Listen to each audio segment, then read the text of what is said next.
For many years, the annual or 6-monthly check from the local council was the only control on food safety, and it has been acknowledged internationally that such spot checks based on prescribed regulations are not totally sufficient.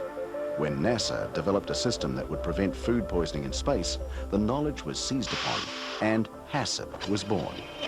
Whilst the name HACCP, which stands for Hazard Analysis and Critical Control Point, sounds complicated, in actual fact, it is quite simple.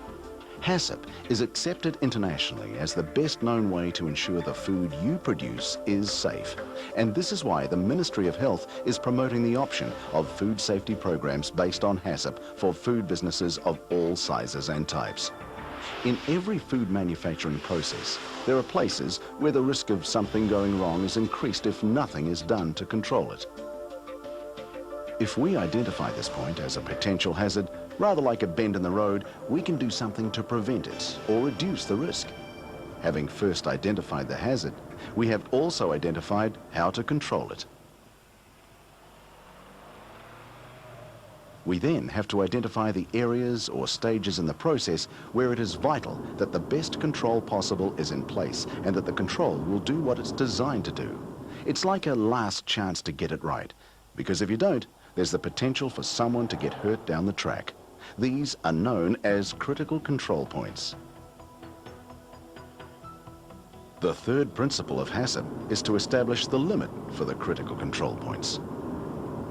Drive around this bend in excess of 80 kilometers per hour and there's an increased chance of losing control. Or in the case of these barriers, the driver must stop and wait for the train. The consequence of not stopping means he'll get hurt. There's nothing else that will be able to stop that result. These critical limits for food processing are generally numbers, which are measurable like temperatures or the length of time something is processed. Sometimes a visual appearance is appropriate, such as that all external surfaces are intact.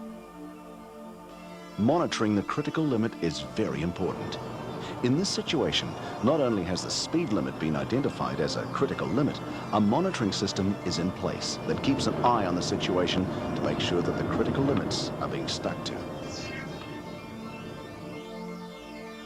Step 5 is determining the corrective action that is needed if a problem occurs, or if the levels of tolerance are exceeded. Fortunately, Dave has taken corrective action that could have cost him dearly. The corrective action must ensure that the potential hazard has been dealt with effectively. In some instances, a short-term fix may not resolve the problem, so long-term solutions also need to be thought of and undertaken.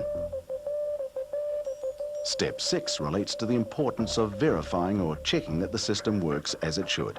And finally, step 7 is to document the records of the system to prove that the system is working. If there's nothing written down, it all becomes one person's word against another.